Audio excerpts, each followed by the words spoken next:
dé la oportunidad de entender. Señor, Padre bendito, nuevamente, Señor mío, y como todos los días te agradecemos, Señor Padre, por todas las bendiciones que tenemos de ti, Señor Padre bendito. Te damos la gloria y la honra, Señor mío, por los siglos de los siglos, Señor mío. Te damos gracias porque eres un Dios de amor, un Dios bondadoso, también un Dios celoso, un Dios justo, Señor mío. Gracias por también poner tu mirada en nosotros, Señor mío. Gracias, Padre bendito, porque nos das la oportunidad de poder estar aquí listos para escuchar tu palabra, para alimentarnos, Señor mío, para alimentar el Espíritu, Señor mío, que nos ayuda a salir adelante, Padre bendito. Gracias, que te pido que siempre te tengamos presente, Señor mío, que contigo somos todos, sin ti no somos nada ni nadie, Señor mío. Gracias, Padre bendito. Te pido por todos los aquí presentes, Padre, que nos sigas bendiciendo, Señor mío, que quites toda distracción, Señor mío, en este momento que vamos a estudiar tu palabra, Señor mío. Te pido que tú tengas el control de este estudio, Señor Padre mío, y que pongas palabras en Juan Carlos, en Leticia y los que van a enseñar palabras, y que podamos, que quede claro, Señor mío, este capítulo 8 para todos los aquí presentes, Señor mío. Gracias, te doy también, te pido, Señor, por la salud de todos los que estamos aquí, Padre, y por los que faltan de conectarse, Señor mío. Gracias, te lo agradezco, esto en el nombre de tu bendito y amado Señor Jesucristo. Amén. Adelante, Juan Carlos. Amén. Gracias. Amén. Gracias, Urielón, gracias. Pues, Danis, no te había saludado. Buenos días, Danis. Hola, buenos días, Japo, buenos días a todos. Hola, hola. Y buenos días, Armandito, ya llegó. No, esto se va a poner bueno entonces. Buenos días. Miren, Buenos días. remembrando un poquito lo que hemos estado viendo, este libro que anoche comentábamos, Danis, ¿verdad? Que dice que le está pareciendo fascinante este libro. Un libro Vaya que sí. ¿Verdad? Que decías, comentabas que lo habías leído ya varias veces, pero hasta que por fin el Espíritu te ha estado iluminando. Y cuando uno descubre todo lo que encierra Daniel, como en un libro tan pequeño, guarda tantas cosas, ¿verdad? Sí, es increíble así, la verdad, increíble. A pesar de que los 4 profetas mayores escribieron cosas para el futuro, pues hoy obviamente de Daniel y Ezequiel son los que escribieron para más al futuro, pero a mí Daniel, te digo que, no, Daniel me parece algo maravilloso así, increíble redactar lo que va a pasar en los últimos días, cuando llegue ya la segunda venida de Jesús. Amén. Me parece increíble así. Amén. Oye, Danis, pero ahorita que mencionabas profetas mayores, eso indica que hay profetas menores, pero como no todos tienen el conocimiento que tienes tú, ¿podrías decirnos rápidamente cuáles son los profetas mayores y cuáles? Bueno, no que me digan los nombres, sino ¿por qué se le llama profetas mayores y a otros profetas menores? ¿Eran menores de edad o por qué? No, me parece que, bueno, no sé si esté yo en lo correcto, déjame decirte, ¿no? Pero creo que las profecías de los profetas menores eran profecías muy locales y que eran para el tiempo inmediato. Y los profetas mayores dieron profecías para mucho más adelante. Isaías habló mucho del nacimiento de Jesús, por ejemplo, ¿no? Ajá.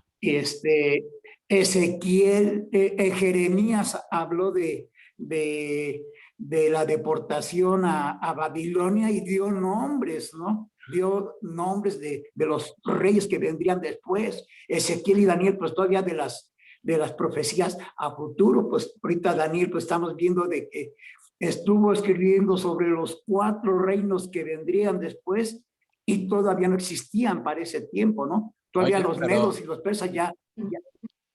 Pero hay una razón más todavía, más allá de eso. ¿Alguien sabe? ¿Tú, Brendy, sabes por qué se llama profetas mayores y menores? No. No, Juan Carlos, la ¿Tú, verdad Armandito, pero... Memito, saben por qué mayores y menores? ¿Que son más importantes unos que otros? No. No, es tan simple como esto, miren. Se llama profetas mayores por la extensión de sus escritos. Por la extensión de sus escritos. Si tú comparas, por ejemplo, el libro de Abdías, que es un profeta menor, ¿cuántos capítulos tiene el libro de Abdías? 1. Un solo capítulo. Isaías tiene 66. Entonces, Sí. eso también se le llama mayores por la extensión de sus escritos. Mucho material. Y los menores son libros cortitos. Amén de lo que decía Danis también, ¿no? Pero bueno. Aunque no menos importante. No, claro, no por eso significa que sean menos importantes. Por Incluso supuesto Daniel que- habló del quinto reino, ¿no? Que es el de Jesucristo. La piedra pequeña que golpea la roca, que golpea la estatua. Muy bien, mis hermanos, qué bueno que están calentando motores y agarrándole ya sabor a este libro de Daniel. El libro de Daniel, que es el único libro que está escrito en 2 idiomas. Habíamos dicho que del capítulo 1:1 al 2:4, al 2:3, mejor dicho, está escrito en hebreo, porque es algo que tiene que ver con el pueblo hebreo. Luego, a partir del 2:4 al 7:28, el libro está escrito en arameo porque es profecía que tiene que ver principalmente con naciones gentiles. Y a partir de hoy, que vamos a reanudar en el 8, nuevamente Daniel regresa al idioma hebreo. ¿Por qué? Porque tiene que ver esto básicamente con la nación de Israel. Entonces, Dios revelándose en el idioma más comprensible para el ser humano, ¿sí? Entonces, A mí me llama la atención ahorita lo que estás diciendo, ¿no? Que realmente Dios le reveló a Daniel la historia de los gentiles, ¿no? Y va a revelar lo que va a suceder con el pueblo judío al final de los tiempos. O sea, me parece algo muy completo, ¿no? Sí. Fíjense, por ejemplo, lo que acabo de decir, en estas visiones de Daniel, cómo Dios está revelando toda la historia de la humanidad, desde que, a ver, pregunta, ¿qué significaban los tiempos de los gentiles que Jesús menciona en Lucas? ¿Qué dijimos que significaban los tiempos de los gentiles? Los reinados. Gobernantes.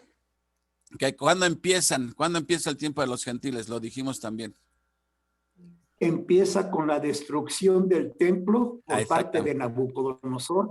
Ajá, termina hasta que regrese Jesús. Ajá, hasta la segunda venida de Jesús. Así, entonces, todo ese periodo de tiempo que se llama el tiempo de los gentiles es lo que nos está aquí narrando. Todo lo que va a suceder y por lo tanto que tiene que ver con la historia de Israel. Bueno, vamos a entrarle ya al 8, mis hermanos.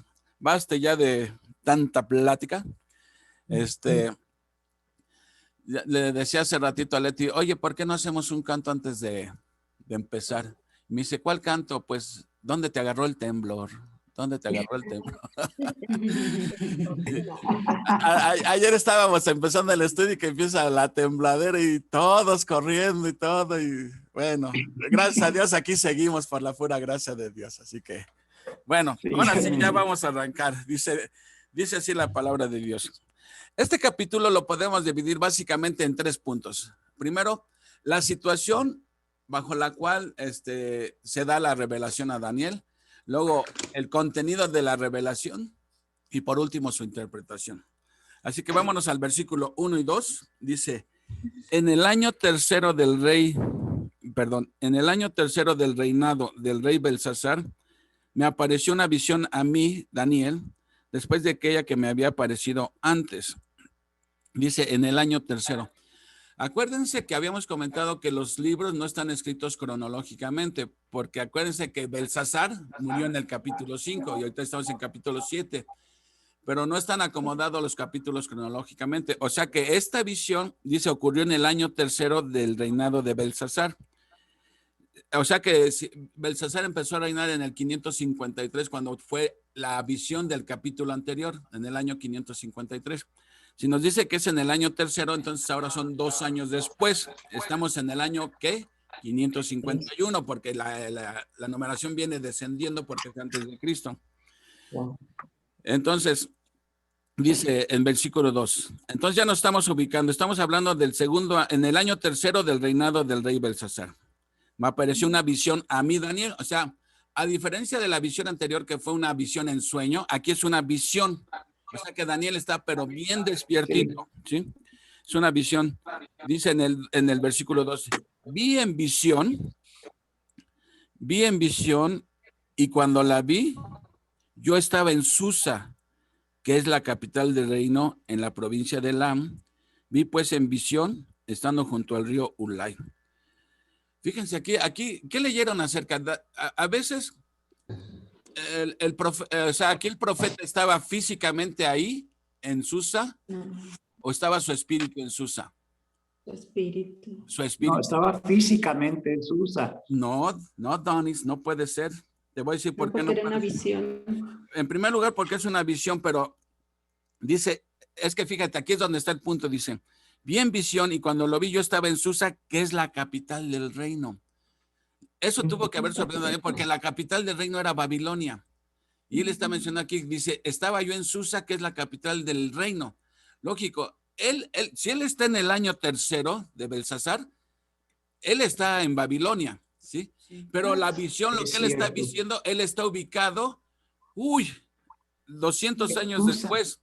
O sea, él está viendo algo que va a pasar. Por eso le llama la atención que la visión dice que estaba él en Susa, capital del reino, pero si la capital del reino era Babilonia, ¿cómo es que dice que Susa es la capital del reino? Bueno, porque para cuando él está viendo eso, cuando esto va a ser, ya estaba el imperio medo-persa.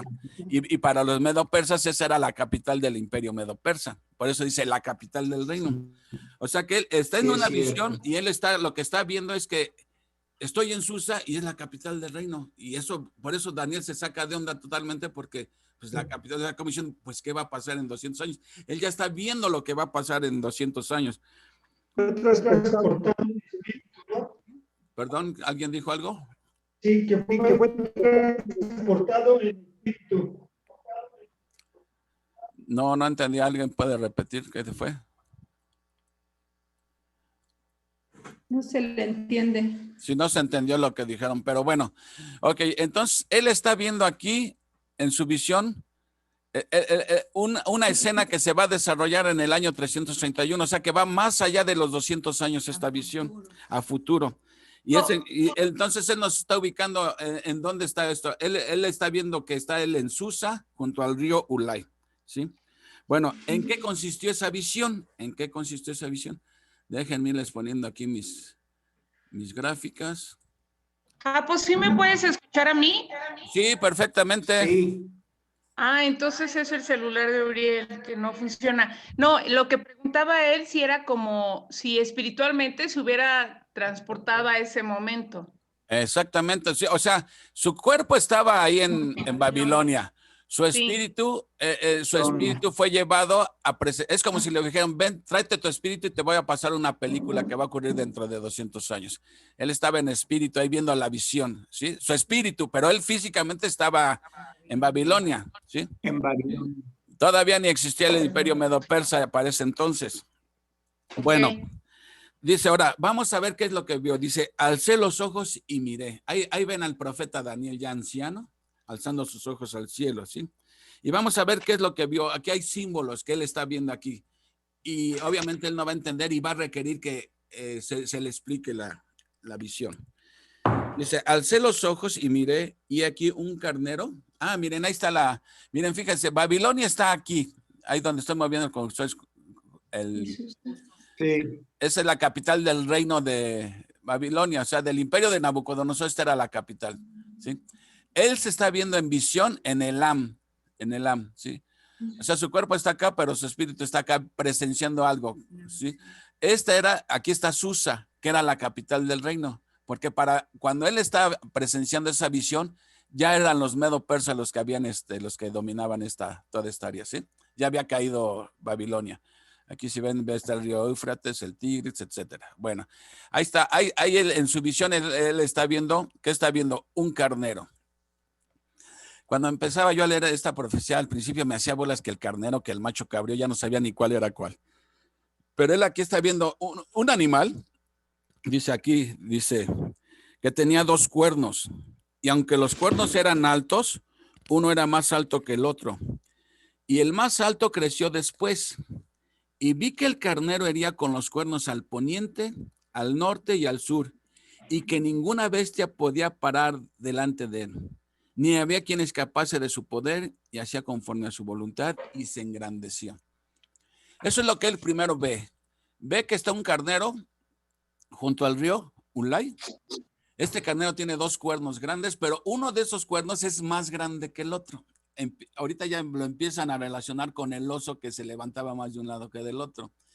Un cuerno era más grande y ese cuerno aún seguía creciendo más. Bueno, eso es lo que ve. Obviamente él no está entendiendo, él lo está viendo, ¿sí?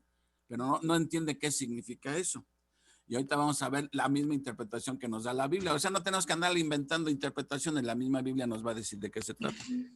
Dice en el versículo 5, mientras yo consideraba esto, he aquí un macho cabrío.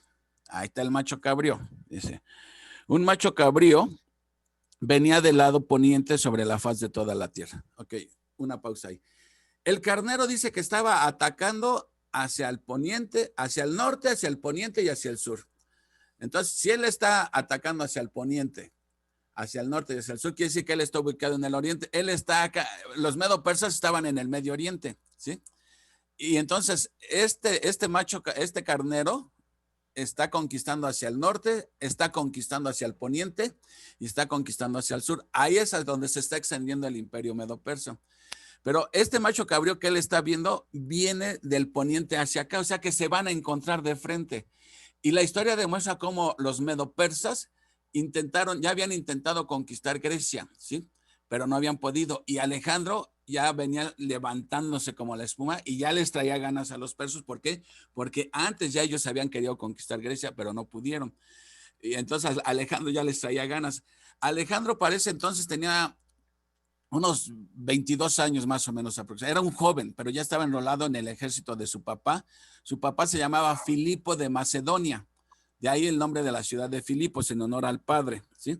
Entonces, Alejandro Magno comienza a levantar su carrera política y eso es lo que vemos aquí, que es el macho cabrío, porque miren, leámoslo otra vez, dice, en el 5, mientras yo consideraba esto, he aquí un macho cabrío venía del lado poniente, sobre la faz de toda la tierra sin tocar tierra. ¿Qué implica esto de sin tocar tierra? ¿A qué suena esto de venía corriendo y sin tocar tierra? ¿Qué implica esto? La velocidad. Una gran velocidad, tan veloz que dice ni siquiera se ve que sus patas toquen la tierra. Y esto no lo asocian con el leopardo de la visión anterior. El leopardo, el cuadrúpedo más veloz y aparte las alas. Entonces, esto habla de la rapidez con la que Alejandro venía subiendo como la espuma, exacto, conquistando imperios, y se va a encontrar con los medopersas, ¿sí? Y tuvo 3 encuentros con los medopersas y en los 3 los derrotó hasta que los derrotó totalmente. Bueno, él está viendo este macho cabrío y la característica que tiene este macho cabrío, dice que tenía un cuerno notable entre sus ojos, un cuerno grande. Ese cuerno vamos a ver a quién representa. Ya, ustedes ya lo saben, obviamente. 7, y lo vi que llegó junto al carnero y se levantó contra él. O sea, perdón, ya me brinqué el 6, dice, y vino hasta el carnero de 2 cuernos que yo había visto en la ribera del río y corrió contra él con la furia de su fuerza. Ahí vemos el carnero y ahí miren, ahí se ven, está atacando al poniente y el macho cabrío viene del poniente, o sea, se van a topar de frente, ¿sí? Daniel está presenciando esa batalla entre el carnero y el macho cabrío, ¿sí?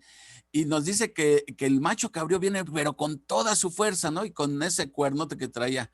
Ahí se va aproximando ahí al carnero y finalmente, vean, lo embiste totalmente.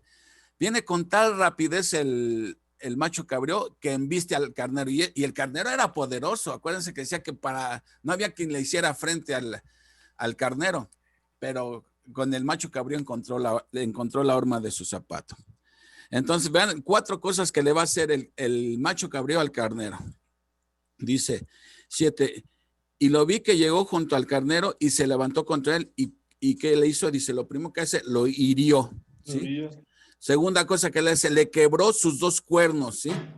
Tercero, y el carnero no tenía fuerzas para pararse delante de él. Lo derribó. Tercera cosa, por tanto en tierra, y lo pisoteó y no hubo quien librase al carnero de su poder. En otras palabras, en la visión que él está viendo, el macho cabrío le da en la torre al carnero, ¿sí? Con una fuerza que no se pudo ya levantar el carnero. Y luego que dice en el 8, y el macho cabrío se engrandeció sobremanera. O sea, bueno, ahorita vemos la interpretación. O sea, el macho cabrío siguió creciendo, pero estando en su mayor fuerza, aquel gran cuerno fue quebrado y en su lugar salieron 4 cuernos notables hacia los 4 vientos del cielo. Cuando más, ahora sí que cuando más fuerte estaba el macho cabrío, ¿sí? Súbitamente el cuerno ese grandote que tenía es quebrado y surgen 4 cuernos más pequeños, ¿sí? 4 cuernos más pequeños. Dice en el 8, y el macho cabrío se engrandeció sobremanera, pero estando en su mayor fuerza, aquel gran cuerno fue quebrado y en su lugar salieron otros 4 cuernos notables hacia los 4 vientos. Y de uno de ellos, de uno de esos 4 cuernos, dice, salió un cuerno pequeño. No se me vayan a confundir porque tanto en el capítulo 7 como en el 8 está mencionando 2 cuernos pequeños. El cuerno pequeño del capítulo 7 dijimos que era el anticristo, ¿sí? Un personaje a un futuro. Aquí de otra vez nos vuelve a hablar de un cuerno pequeño, pero no es el mismo anticristo, es otro personaje que vamos a ver quién es, pero que es un prototipo del cuerno del capítulo 7, o sea, un prototipo del anticristo. Una probadita. Era una probadita nada más. Dice, y uno de esos, el cuerno ese pequeño que salió de uno de los cuernos, dice, creció mucho al sur, al oriente y hacia la tierra gloriosa. O sea, este cuerno pequeño tiene que ver mucho con Jerusalén, con lo que va a pasar en Jerusalén. ¿Sí? Dice en el 10, y se engrandeció hasta el ejército del cielo, y parte del ejército y de las estrellas se echó por tierra y las pisoteó. Aún se engrandeció contra el príncipe de los ejércitos, y por él fue quitado el continuo sacrificio, y el lugar de su santuario fue echado por tierra. Y a causa de la prevaricación, le fue entregado el ejército junto con el continuo sacrificio, y echó por tierra la verdad, e hizo cuanto quiso y prosperó. O sea, ¿qué es lo que está viendo aquí? Que ese cuerno pequeño que nace de uno de los 4 cuernos empieza súbitamente a crecer, a tal grado, sí, que se llegó hasta el ejército del cielo, dice, y las estrellas se echó por tierra. ¿A quién se estará refiriendo las estrellas del cielo? El ejército y las estrellas del cielo. A Israel. No, exactamente, no hay duda de que está hablando de Israel, porque en Génesis, ¿sí? Y en Éxodo, hace una referencia al pueblo de Israel. Acuérdense que le dijo Dios a Abraham, tu descendencia será como las estrellas del cielo. Hay varias referencias donde Dios se refiere al pueblo de Israel como las estrellas del cielo. Entonces, este cuerno va a tener que ver con Israel, definitivamente. 13. Entonces oí a un santo que hablaba y otro de los santos preguntó. Aquí nos habla que en su visión está viendo 2 personajes celestiales, ¿sí? Él escucha que uno le pregunta al otro santo, dice, al que hablaba, ¿hasta cuándo durará la visión del continuo sacrificio y la prevaricación asoladora entregando el santuario y el ejército para ser pisoteados? O sea, ¿cuánto tiempo va a durar esa escena de que el santuario fue profanado, ¿sí? Los judíos perseguidos, asesinados. ¿Cuánto tiempo? Él tenía curiosidad por saber cuánto tiempo iba a durar eso. Y le dijo, hasta 2300 tardes y mañanas. Luego el santuario será purificado. ¿Cómo podemos entender ese 2300 tardes y mañanas? ¿Cómo debemos de interpretarlo? ¿Literalmente o en sentido figurado? ¿Puede ser literal, Japón? ¿2300 años? A ver, Pati, tú dices que es literal. ¿Quién más opina? ¿Literal? Digo, perdón, días, sí, 2300 días. no. Sí. 2300. En este capítulo es literal. Ajá, es literal. No cabe duda que es. Ahora, ¿por qué mañana y tarde? ¿Se acuerdan que en Génesis Dios dice, y fue la tarde y la mañana del día tercero, y fue la tarde y la mañana del día cuarto, y fue la tarde? Siempre se hace a referencia a tarde y mañana, se refiere a un día solar, a un día de 24 horas. Entonces, aquí nos está diciendo que la profanación va a durar 2300 días, ¿sí? Hasta que el santuario sea purificado. Y van a ver cuántas cosas interesantes vamos a ver ahorita. Y aconteció que mientras yo, Daniel, consideraba la visión y procuraba comprenderla, aquí se puso delante de mí uno con apariencia de hombre. Hasta aquí Daniel no está entendiendo nada, ¿sí? Y oí una voz de hombre entre las riberas del Ulai que gritó y dijo, Gabriel. Aquí es la primera vez que se menciona el nombre de un ángel, ¿sí? Nada más hay 2 ángeles de los cuales la Biblia nos da sus nombres. Uno es Gabriel y el otro, ¿quién es?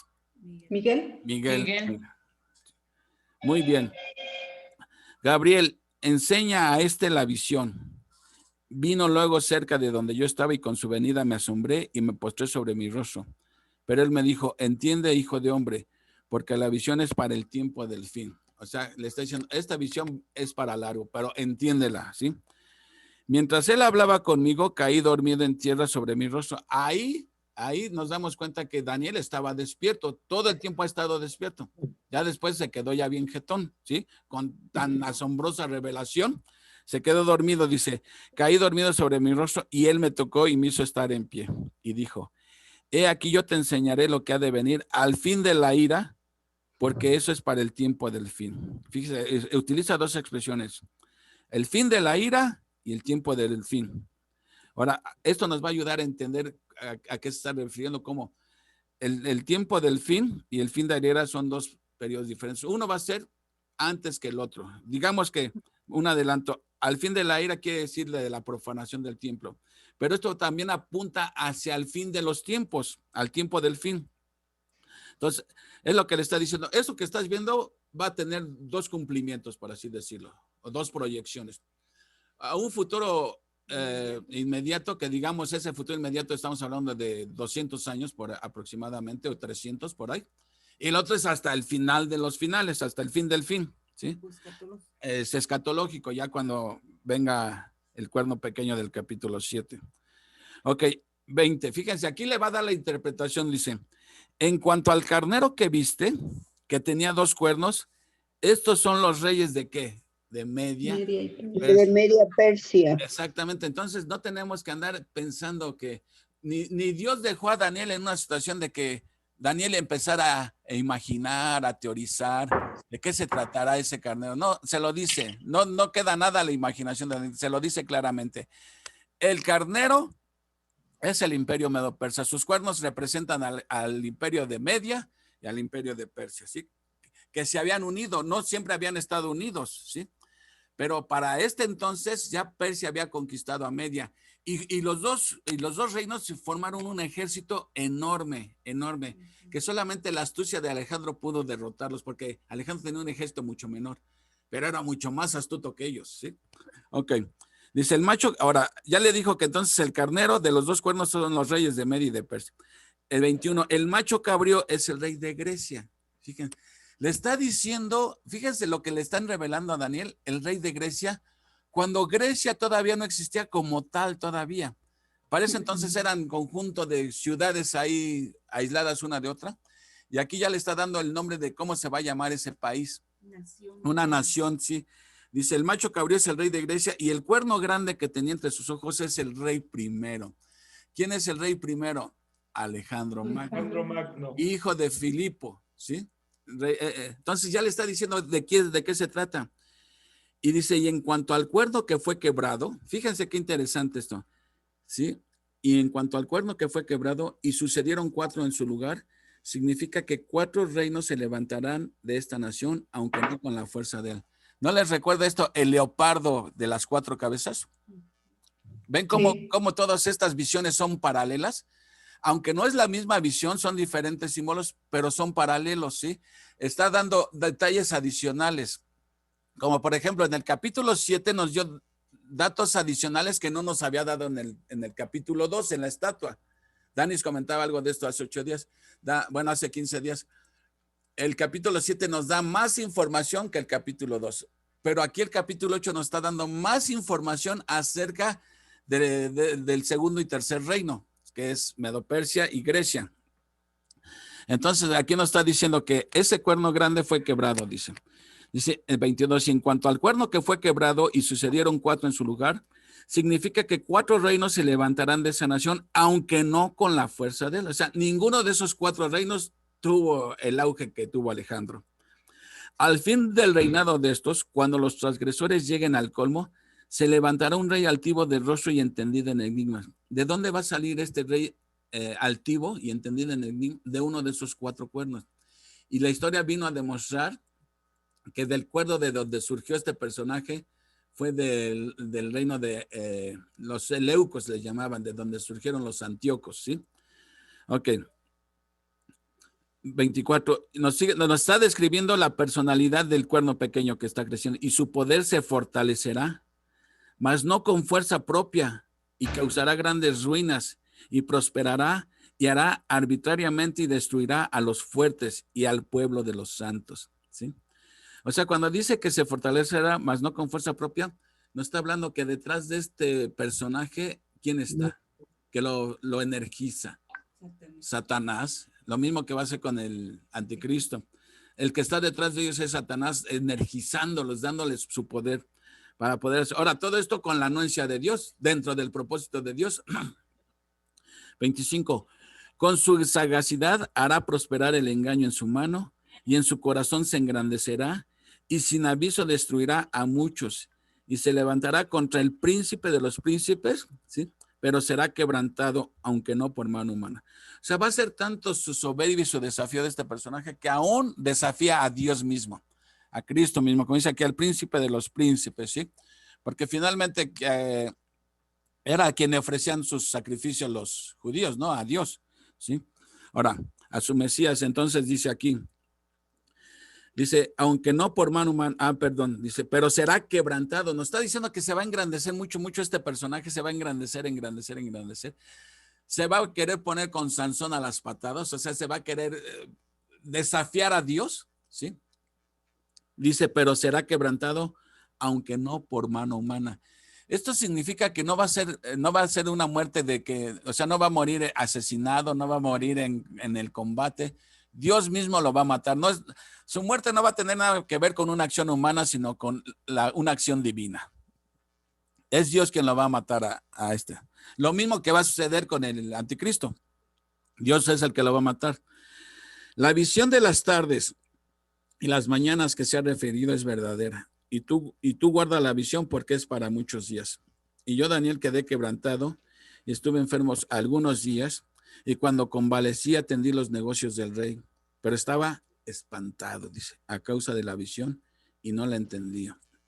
O sea, fue en este capítulo y en esta corta sección todo el periodo de tiempo que Dios incluyó, ¿sí? Hasta el final de los tiempos le está hablando, ¿sí? Entonces, dice, después de eso dice, quedé quebrantado, estuve enfermo algunos días. Pues lógico, yo creo que cualquiera después de una revelación de estas, te quedas pero pasmado, ¿sí? Dice, estaba espantado. Dice, pero ya una vez que se repuso, ¿qué hizo Daniel?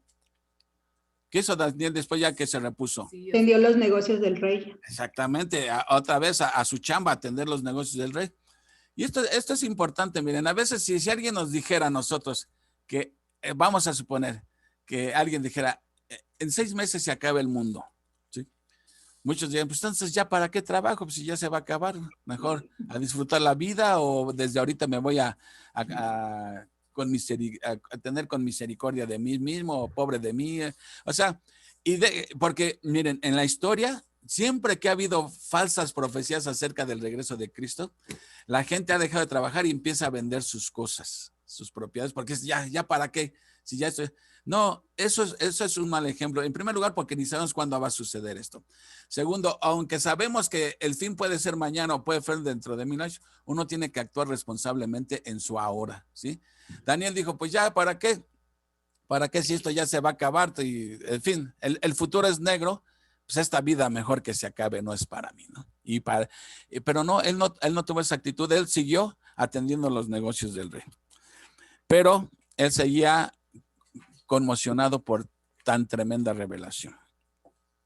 Ahora, ahí está el cuerno que que surge de uno de los 4 cuernos. Entonces ahora, ¿cómo la historia vino a demostrar que esto se cumplió ya? A la muerte de Alejandro, como Alejandro no tuvo herederos, no tuvo hijos, se dividió el reino entre sus 4 generales. Uno de ellos se llamaba Casandro, el otro se llamaba Lisímaco, el otro se llamaba Seleuco y el otro se llamaba Ptolomeo.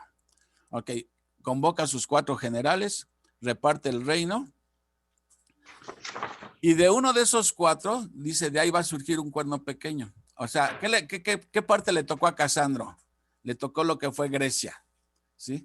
A Lisímaco, a un ladito. Fuera los que menos terreno les tocó, menos, ¿cómo podríamos? Áreas geográficas les tocó. El que más acaparó dominio fue Seleuco, que se quedó con toda esa parte de Medio Oriente. Siria y Babilonia, ¿no? Ajá, exactamente. Y Ptolomeo se quedó con lo que era Egipto y Palestina. Y que Palestina Arabia. después era la manzana de la discordia porque se la peleaban entre los Ptolomeos y los Seleucos, se peleaban Palestina. Como Palestina quedó en medio de los dos, pues siempre cualquier pleito entre ellos, ellos tenían algo ahí que ver con ellos. Entonces, la historia viene a demostrar que este personaje no es otro ni nada menos que Antíoco Epífanes, ¿sí? Antíoco Epífanes vino a hacer ese cuerno pequeño que surgió de lo que fue, acuérdense, el reino griego se dividió en 4.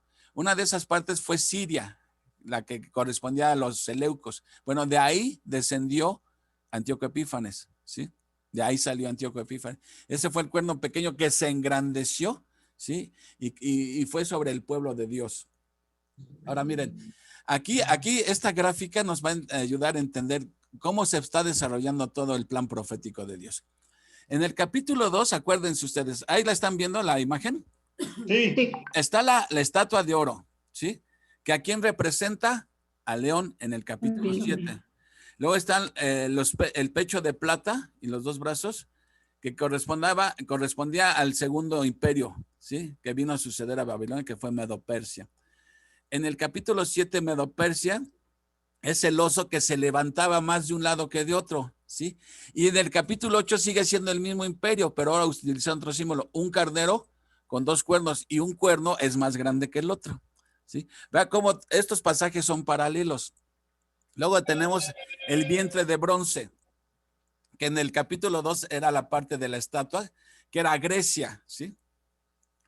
En el capítulo 7 es el leopardo con 4 cabezas. Y en el capítulo 8 es el macho cabrío con un cuerno notable. Vean cómo es exactamente, Dios está dando detalles adicionales. Siguen hablando de los mismos imperios, pero dándonos detalles adicionales. Luego, la cuarta bestia que correspondía a los muslos de hierro es Roma. Y por último, los pies de la estatua que sigue siendo Roma, pero ya dividida. O sea, las piernas, digamos, es la Roma imperial, la que existió hasta el año 476. Después del 476 hasta el final, sigue siendo Roma, pero es la Roma escatológica. O sea, les decía que ahorita Roma, esa cuarta bestia está adormilada, pero va a regresar por sus fueros, ¿sí? Entonces, ahí es de donde va a salir, de esa cuarta bestia sale el cuerno pequeño del capítulo 7. Y el cuerno pequeño que sale en el capítulo 8 es Antíoco Epífanes, que uno es la imagen del otro. O sea, lo que Antíoco Epífanes hizo en pequeño, el anticristo lo va a hacer a nivel universal en grande, ¿sí? Entonces, no sé si me explico de cómo podemos explicar estas visiones, ¿sí? Yo creo que ahí está bien claro, esta imagen nos ayuda bastante a entender esto. ¿O hay alguna duda que al respecto? Pueden preguntar ahorita. No. Bueno, ahora, quiero compartir con ustedes algo, miren. En el libro de los Macabeos da muchos datos interesantes. ¿Cuándo está sucediendo esto? La visión que está teniendo Daniel es por el año 170 antes de Cristo, cuando profana el templo y todo, ¿sí?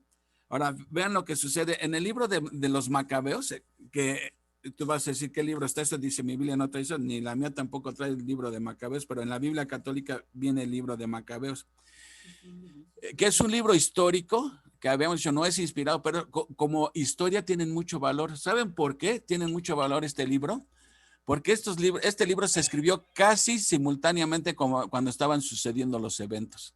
Entonces es digno de confianza en cuanto a la historia, porque fue escrito casi pocos años después de que sucedieron estos acontecimientos. Vean lo que dice el libro de Macabeos. Les voy leyendo lo que dice la Biblia católica aquí en Macabeos, porque está bien interesante las cosas que estaban pasando en los tiempos de Antíoco Epífanes, que fue un desalmado, dice. Fíjense, dice en el capítulo 1, versículo 9, dice, todo empezó con las victorias del macedonio Alejandro I, hijo de Filipo, el cual saliendo de Grecia derrotó a Darío, rey de los persas y de los medos, y reinó en su lugar. Este fue el primer soberano del mundo griego. Después de muchas batallas y de asaltar fortalezas y dar muerte a los reyes de esas naciones, llegó hasta los confines de la tierra, recogiendo los despojos de muchos pueblos, y cuando el mundo se quedó callado y sometido a su poder, se puso muy orgulloso. Reunió un ejército muy poderoso y ejerció el mando sobre provincias, naciones y príncipes que le pagaban tributo. Después cayó enfermo y comprendió que iba a morir. Hizo llamar a sus generales y a los más nobles que con él se habían criado desde su juventud, y en vida repartió entre ellos su reino. Alejandro había reinado 12 años cuando murió. O sea, así como como ascendió Alejandro, así fue súbita su caída. Nadie sabe de qué murió. Él murió en Babilonia, ¿sí? A la edad de 33 años. Muy joven murió Alejandro, ¿sí? Y la verdad es que la historia no sabe de qué murió. Algunos dicen que fue por excesos en el trago, pero la verdad no se sabe. Y en la comida. Versículo 8. Entonces sus generales tomaron el poder, cada uno en el sector que le corresponde. En cuanto él murió, se ciñeron la corona y sus hijos después de ellos durante muchos años, llenando la tierra de males. O sea, el imperio griego duró alrededor, miren, ahí tiene la gráfica. El imperio griego inició en el 331 y terminó en el año 168. O sea que fue menos de 200 años. Si se dan cuenta, esta gráfica nos ayuda a darnos cuenta cuántos años duró cada reino. Por ejemplo, Babilonia duró alrededor de 70 y tantos años. Los medopersas arriba de 200 años, arribita de 200 años. ¿Sí? 208 años. Grecia duró, de acuerdo a esto, como unos 170 años. ¿Sí? Y vean, en la estatua, que es la parte más larga del cuerpo, habla del largo tiempo que iba a durar el reino de Roma. ¿Sí? Desde el 168 hasta el 476 después de Cristo. Y luego del 476, la Roma escatológica hasta el fin del mundo. Bueno, entonces duraron algunos años. Obviamente que los que se repartieron del reino después se lo iban heredando a sus propios hijos. Bueno, fíjense lo que dice aquí en 1:10 de Macabeos. Dice, de su descendencia brotó aquel retoño impío Antíoco Epífanes, hijo del rey Antíoco, que estuvo en Roma como rey. Llegó a ser rey el año 137 de la era de los griegos. Fue entonces cuando aparecieron en Israel unos rebeldes que lograron convencer a mucha gente. Les decían, pactemos con los pueblos que nos rodean, pues desde que nos separamos de ellos hemos tenido que soportar muchas percances. O sea, no crean que el pueblo judío había vuelto a portarse bien. Todo lo contrario.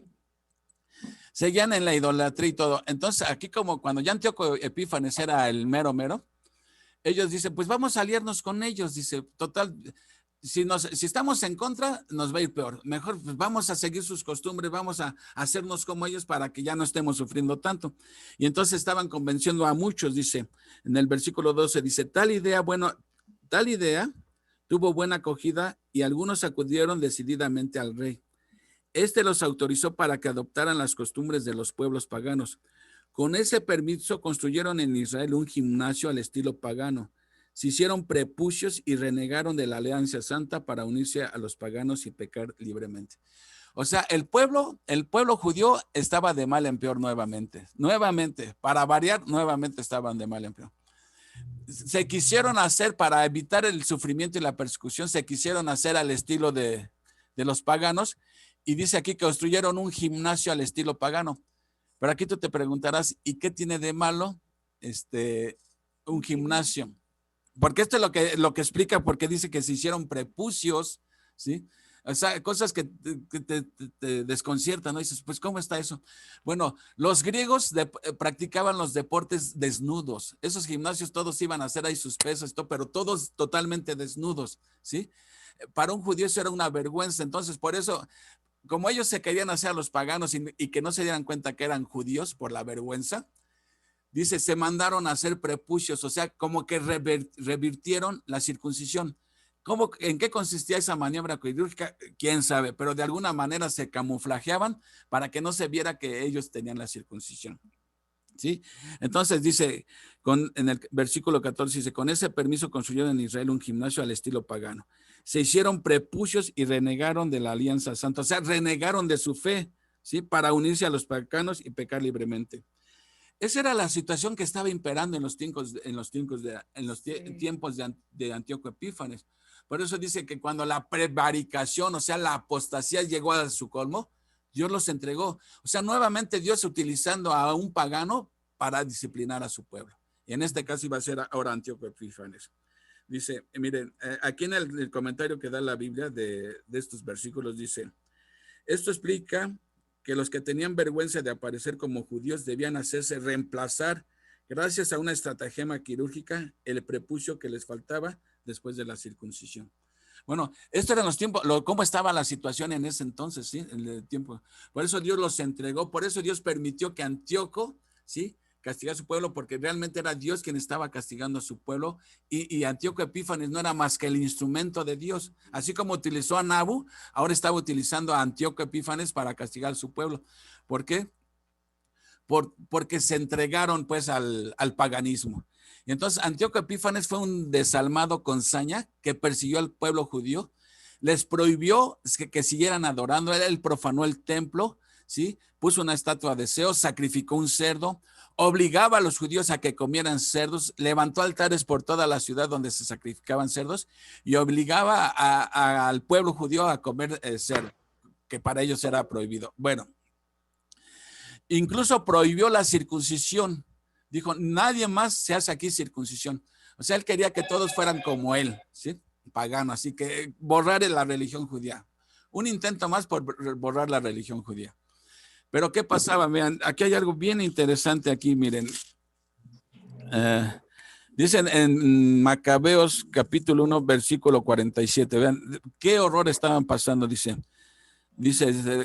o sea, ya no debían tener por sagrado el santuario y sus ministros, sino que debían dedicarse a altares, recintos sagrados y templos a los ídolos. Tenían que sacrificar cerdos y animales impuros y no debían hacer a sus hijos el rito de la circuncisión. Prohibió a Antíoco Epífanes que se les hiciera la circuncisión. Ahora vean en el versículo 60 lo que dice. Las mujeres que a pesar de haberse ordenado lo contrario, hacían a sus niños el rito de la circuncisión, eran muertas junto con sus niños, colgados de su cuello, como asimismo sus familiares y todos los que habían intervenido en la circuncisión. O sea que si una mujer le hacía a su niño la circuncisión, la mataban, la colgaban, mataban al niño y se lo colgaban en el cuello a la mujer y mataban a todos los que habían intervenido en la circuncisión. O sea, la situación estaba terrible, terrible para, ¿sí? Y bueno, esto es lo que explica el libro de los Macabeos, ¿sí? De ahí surge que no todo el pueblo se entregó a la idolatría de los paganos, sino hubo algunos que se levantaron en contra de Antíoco Epífanes. Y a la larga lo derrotaron, ¿sí? Estos son los Macabeos, por eso el libro se llama Los Macabeos, ¿sí? Entonces, bueno, esa era la situación que estaba imperando en ese entonces. Entonces, aquí estamos viendo que esta profecía que está recibiendo Daniel, tiene un alcance que fue como unos 200 años después. Daniel está teniendo una visión que va a ocurrir como 200 años después. Pero vean la similitud que hay entre este cuerno pequeño que surge de ahí, que es Antíoco Epífanes, con las características que va a tener el anticristo cuando aparezca en la escena mundial. Ahí por ahí Brenda nos mandó un cuadrito de las similitudes que había entre Antíoco Epífanes y el anticristo, ¿sí? Entonces, esta es la revelación que está recibiendo Daniel, ¿sí? Una revelación que tiene doble enfoque o doble cumplimiento. Una parte ya se cumplió en Antíoco Epífanes, pero también va más allá de los tiempos de Antíoco hasta los tiempos escatológicos, cuando aparezca el anticristo, que va a ser exactamente lo mismo que hizo Antíoco Epífanes, perseguir al pueblo judío, pero con mayor saña, ¿sí? Lo que Antíoco lo hizo a nivel local, el anticristo lo va a hacer a nivel universal. Entonces, bueno, comentarios acerca de esto, porque todo esto está súper interesante. Por eso muchos, mis hermanos, creen que esto no puede ser profecía, que el que escribió este libro no escribió profecía, sino escribió historia. Es decir, que se escribió después de que los acontecimientos ya habían sucedido por la exactitud de la profecía, ¿sí? O sea, la exactitud con la que suceden, dicen, no, esto no puede ser profecía, dice, esto tuvo que haber sido historia. Esto lo escribió alguien después de que sucedieron las acontecimientos por tal exactitud. pero el Dios que determina los acontecimientos que han de pasar y que han de venir, ¿sí? Él escribe la historia y la determina. ¿Cómo no va a haber escrito esto? Ahora, miren, hay otra cosa también bien interesante en esto, mis hermanos. Vayan, miren, aquí Daniel está recibiendo, cuando habla de estas naciones, estos personajes aún todavía ni nacían. Miren, vayamos rápidamente a Isaías 44, donde ya Isaías, 150 años antes de que Daniel tuviera esta visión, ya Dios había revelado por medio de Isaías la existencia de Ciro. Cuando todavía ni existía ni Grecia, ni Medo-Persia, ni Ciro, ni Darío, ni nada de eso. Vean lo que dice aquí en el capítulo 44 de Isaías. Vamos a leer desde el 24 para agarrar algo de contexto. Isaías 44, 24. ¿Ya lo tienen? Ya. Digo, porque esto los va a dejar con el ojo cuadrado. Van a ver. Dice, esto lo está diciendo Isaías. Bueno, lo dice Dios a través de Isaías 150 años antes de que Daniel recibiera esta revelación. Dice, así dice Jehová, tu Redentor, que te formó desde el vientre. Yo, Jehová, que lo hago todo, que extiendo solo los cielos, que extiendo la tierra por mí mismo, que deshago las señales de los adivinos y enloquezco a los agoreros, que hago volver atrás a los sabios y desvanezco su sabiduría. Yo, el que despierta la palabra de su siervo y cumple el consejo de sus mensajeros, que dice a Jerusalén, serás habitada, y a las ciudades de Judá reconstruidas serán, y sus ruinas reedificaré. O sea, aquí ya está profetizando que Judá, que Jerusalén va a volver a ser levantada. Va a ser destruida, pero va a volver a ser levantada. Dice 27, que dice a las profundidades, secaos, y tus ríos haré secar. Que dice de Ciro, fíjense, que dice de Ciro, ya Dios está aquí mencionando a Ciro, cuando Ciro aún ni nacía, y ya Dios nos está diciendo hasta cómo se iba a llamar ese personaje que iba a permitir que reedificaran el templo y Jerusalén. Dice, que dice de Ciro, es mi pastor y cumplirá todo lo que yo quiero al decir a Jerusalén, serán edificadas y al templo serás fundado. Aquí ya estaba diciendo Isaías 150 años antes de que sucediera, que un tal Ciro iba a permitir que reconstruyeran Jerusalén. Danis, te escucho. Sí, y aquí dice que dice de Ciro, es mi pastor. Y a Ciro precisamente así le decían, el pastor. Sí, exactamente. A ese rey así le decían el pastor. Entonces, hasta ese detalle da. Sí, y ahora si continuamos con el 45, ahora dice, así dice Jehová a su ungido, a Ciro, ¿sí? Al cual tomé yo por su mano, fíjense lo que dice, al cual tomé yo por su mano derecha, para sujetar naciones delante de él y desatar lomos de reyes, para abrir delante de él puertas y las puertas no se cerrarán. Esto hace alusión a cómo fue conquistada Babilonia. ¿Se acuerdan que estaban las puertas abiertas? Aquí ya lo estaba diciendo Dios desde antes. Las puertas iban a estar abiertas. Por eso pudieron entrar el ejército medo-persa a Babilonia. Y como todos andaban, pero bien happy, pues no sintieron ni se dieron cuenta a qué hora se les metieron los medo-persas. Dice, para abrir delante de él puertas y las puertas no se cerrarán. Versículo 2. Yo iré delante de ti y enderezaré los lugares torcidos. Quebrantaré puertas de bronce y de cerrojos de hierro haré pedazos. Y te daré los tesoros escondidos y los secretos muy guardados, para que sepas que yo soy Jehová, el Dios de Israel, que te pongo nombre. Fíjense, por amor de mi siervo Jacob y de Israel mi escogido. Te llamé por tu nombre, te puse sobrenombre, aunque no me conociste. Yo soy Jehová y ninguno más hay. No hay Dios fuera de mí. Yo te ceñiré, aunque tú no me conociste, para que se sepa desde el nacimiento del sol y hasta donde se pone, que no hay más que yo Jehová y ninguno más que yo, que formo la luz y creo las tinieblas, que hago la paz y creo la adversidad. Yo Jehová soy el que hago todo esto. Ese es nuestro Dios, mis hermanos. Así de poderoso, así de sabio. Entonces, ¿cómo el que determina todo, cómo no va a haber dicho esto? Si no solamente Daniel sorprendió su profecía, sino aquí también nos está sorprendiendo esta profecía de Isaías. nos está dando hasta el nombre del personaje que va a conquistar la ciudad de Babilonia y que va a permitir el regreso de los judíos a su tierra y que les va a permitir reconstruir el templo y reconstruir las murallas. Estaba ya profetizado. ¿Ven cómo es fascinante todo esto de la profecía, que solamente un Dios sabio y omnipotente podría revelarlo, ¿sí? Por eso la alta crítica que le llaman, que son los que se dedican a atacar la Biblia, a buscarle, dicen, no, esto no puede ser profecía por la exactitud. Pero Dios no está sujeto al tiempo. Dios ve todo el corredor del tiempo como si fuera tiempo presente. Para Dios no hay pasado, presente y futuro. Todo lo ve como un solo acontecimiento, porque ese es el Dios omnisciente que todo lo sabe y que todo lo decreta Él, ¿sí? Lo que va a suceder. Aquí decretó cómo iba a caer Babilonia y cayó tal. Entonces aquí, ¿qué aplicación hay para nosotros aquí, mis hermanos? Si todo esto que se profetizó ya se cumplió y se cumplió literalmente tal como Dios lo dijo, lo que falta por cumplirse, ¿por qué tendríamos que dudar que se va a cumplir? Si todo se ha cumplido literalmente, entonces lo que está en Apocalipsis se va a cumplir también tal como está escrito ahí. Los sellos, las copas, ¿cuál es el otro? Las trompetas, todo eso se va a cumplir literalmente tal como está escrito, porque todas las profecías se cumplen literalmente, no en sentido figurado.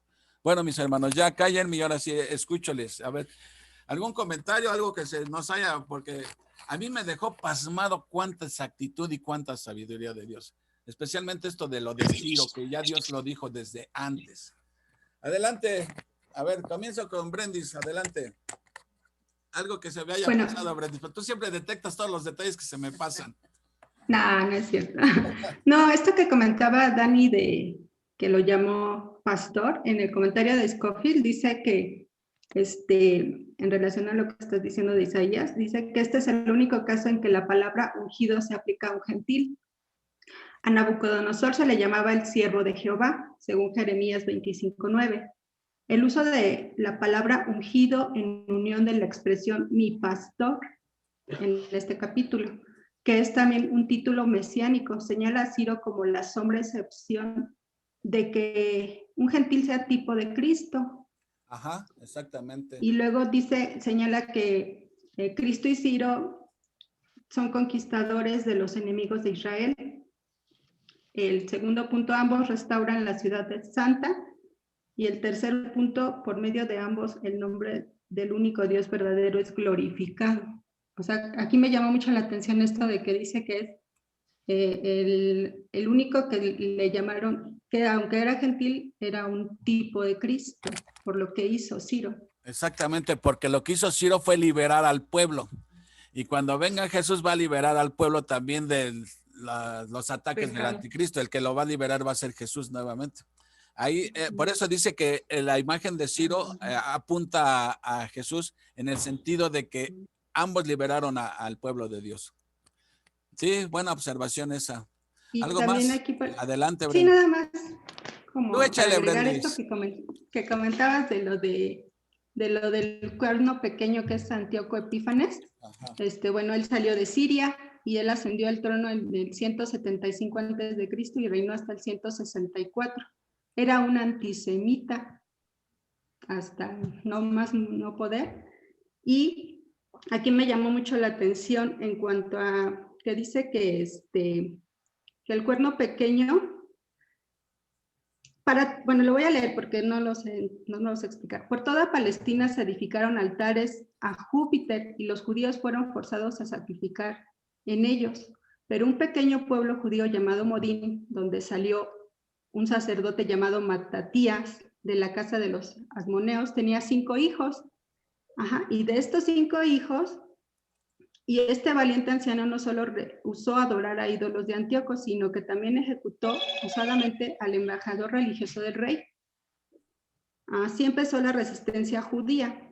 Judas fue apodado Macabeo, que significa martillo. O sea, Judas le llamaban Macabeo, de lo que dices del libro de los Macabeos. De ahí salió el libro de los Macabeos, ¿no? De tal Judas. Ajá. Sí. Quiero pensar. No, sí, exactamente. Este libro de la Biblia Católica contiene ese libro de primera y segunda. No se escucha muy bien tu audio, Japón. respecto a lo que dice Brendis, de todos esos datos se han extraído de aquí del libro de Primera de Macabeos, que dijimos como valor histórico, tiene valor histórico, porque nos da muchos detalles que quedaron en el silencio. O sea, sabemos que Antíoco Epífanes persiguió a los judíos, pero no sabemos los detalles, como por ejemplo eso de que hacía colgar a las mujeres que circuncidaban a sus hijos, a los niños, que los obligaba a comer cerdo, etcétera. Esos detalles los sabemos por lo que nos narra el libro de Macabeos. Aquí también habla de Matatías, que era el sacerdote que tenía 5 hijos, que fueron los que opusieron resistencia. Y finalmente, desde que, ¿cuánto iba a durar la profanación? Que 2300 días.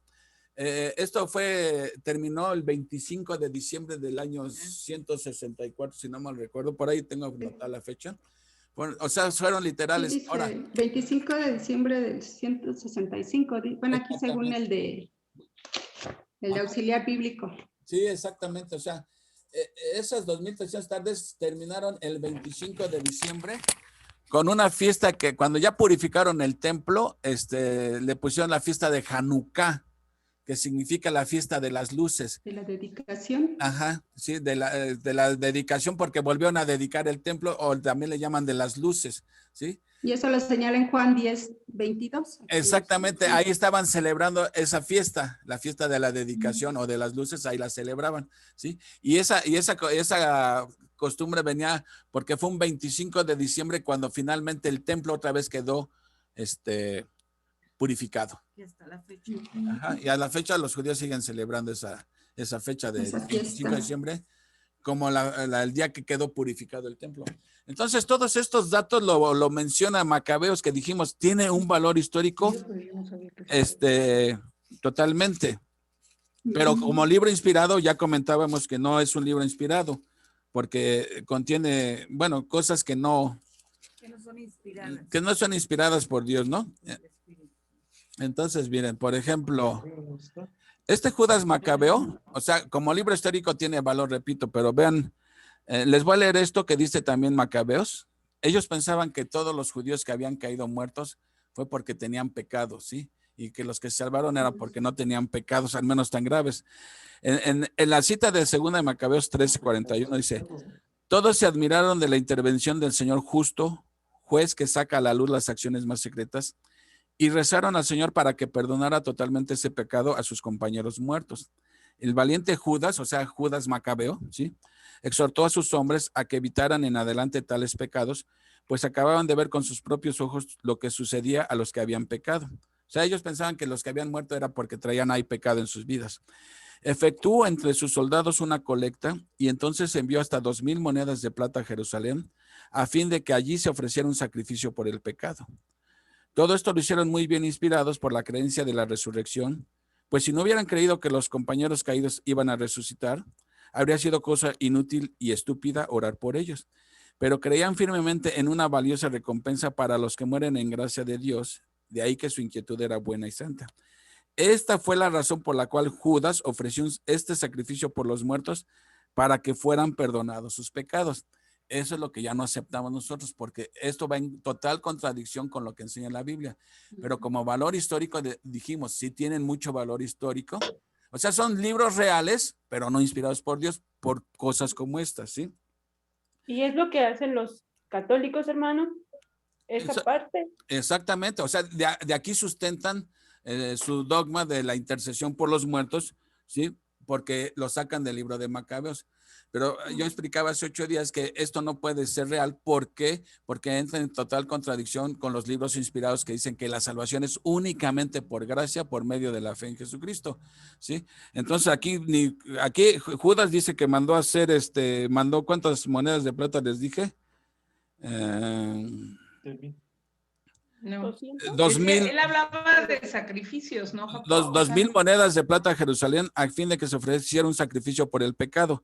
Esta fue la razón por la cual Judas ofreció este sacrificio por los muertos para que fueran perdonados de su pecado, ¿sí? Entonces, o sea, sí.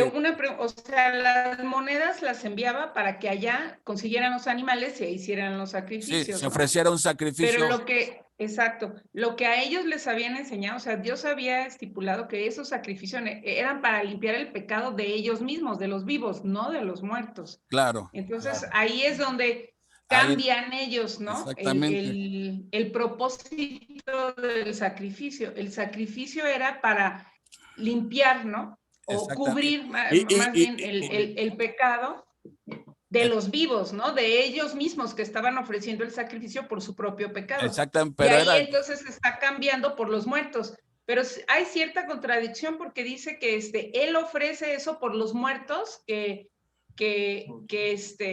comprometen, ¿no? Su vida para seguir lo que Dios les había indicado. Sin embargo, dice, bueno, mueren por pecado. Sí, murieron a causa de sus pecados, por eso ellos no sobrevivieron. Pero Judas en buena onda manda hacer este sacrificio, manda 2,000 monedas de plata para ofrecer un sacrificio para que les fueran perdonados sus pecados. ¿Sí? Sí, no. Y eso es lo que... Ay, perdón. Sí, era algo como decir, ya que ellos pelearon por su nación, merecen como que esa oportunidad. Como que les echemos la mano. Y ese es justamente el comentario que trae la Biblia, que al final dice, de ahí la iniciativa de Judas y la oración por los muertos acababan de descubrir la solidaridad entre los miembros del pueblo de Dios, vivos y difuntos. O sea, solidaridad entre los muertos y los vivos. O sea, los vivos le pueden echar la manita a los muertos por medio de un sacrificio. Y sabemos que esto no funciona así. Entonces, ¿para qué murió Cristo? Exactamente. Ahora, vean cómo concluye el libro. Dice, estos fueron los sucesos del tiempo de Nicanor. Como desde aquellos días la ciudad ha estado en poder de los hebreos, concluiré aquí mi relato. Si la narración ha sido buena y bien dispuesta, esto es lo que he deseado. Mas si ha sido mediocre o imperfecta, es que no podía ser la mejor. Entonces, lógico, un libro inspirado por Dios no puede terminar diciendo, pues, a ver cómo me quedó la narración. Si quedó mediocre, pues ahí me perdonan. Yo traté de hacer lo mejor posible. Repito, entonces, esa es la razón por la que consideramos que no son inspirados, que esto no puede venir de Dios. Pero con valor histórico ya lo estamos viendo.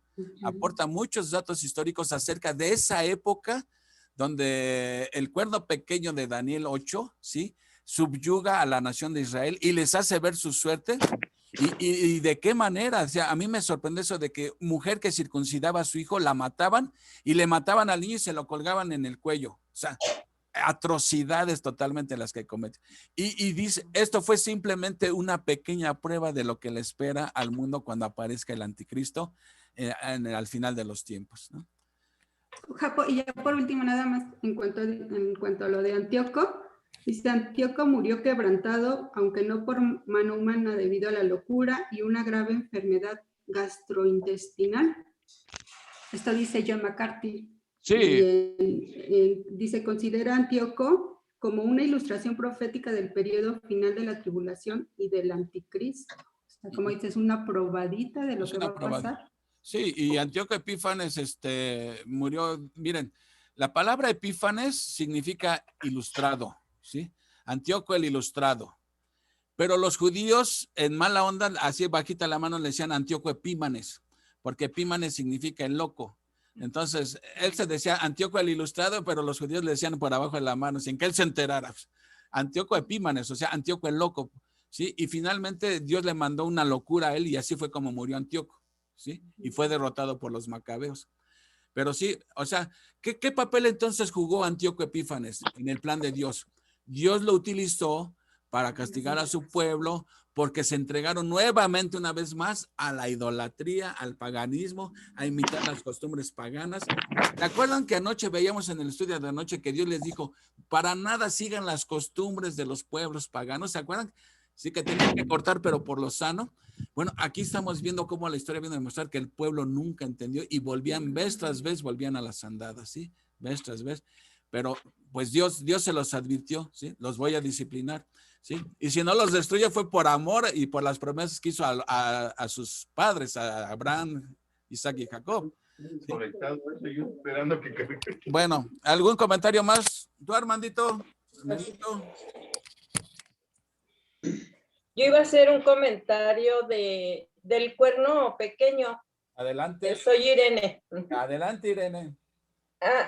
Mi pregunta es, el cuerno pequeño es la Apocalipsis, ¿no?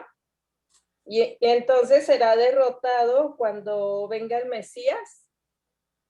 Así es. Bueno, a ver, déjame aclarar. El cuerno pequeño es un personaje. Apocalipsis es un periodo de tiempo, ¿sí? Que la semana que entra vamos a hablar de la semana 70 de Daniel, que ese es el Apocalipsis. Ok.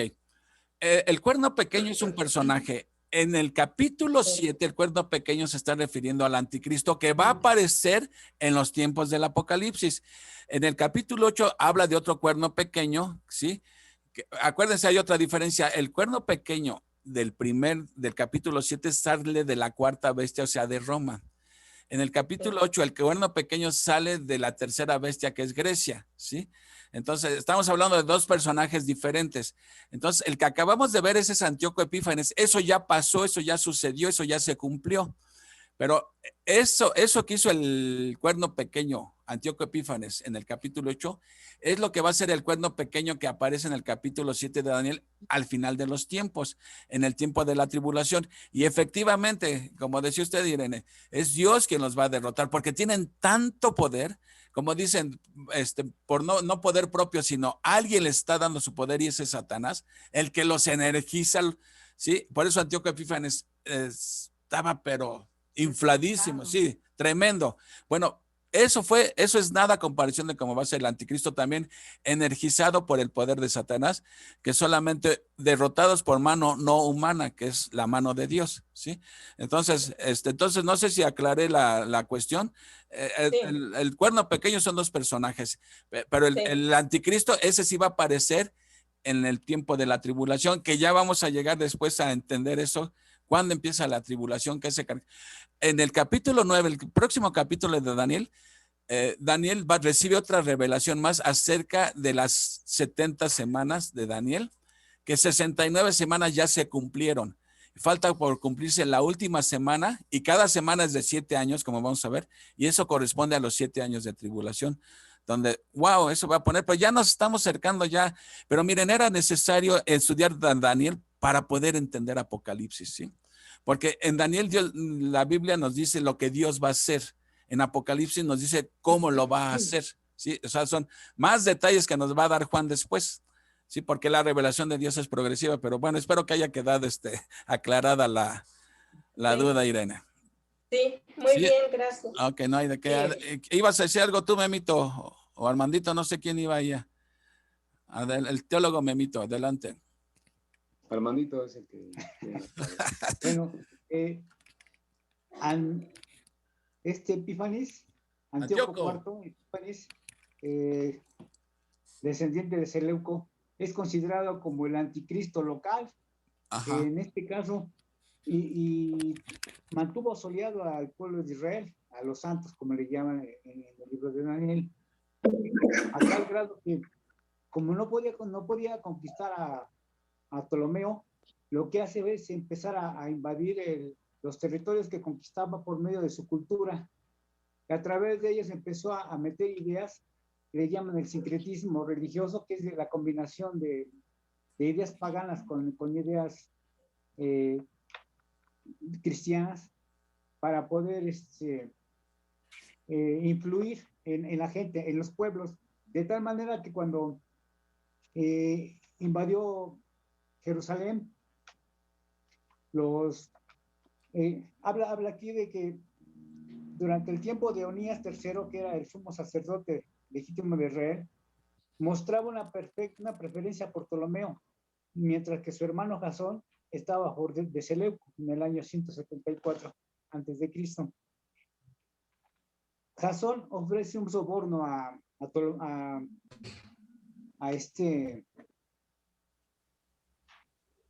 ¿cómo se llama? Perdón, se me fue el nombre.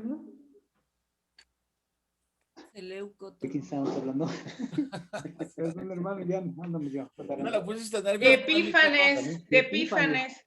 Le ofrece un soborno a Epífanes para que lo haga sumo sacerdote, que al cabo ya estaba de acuerdo con las ideas de él.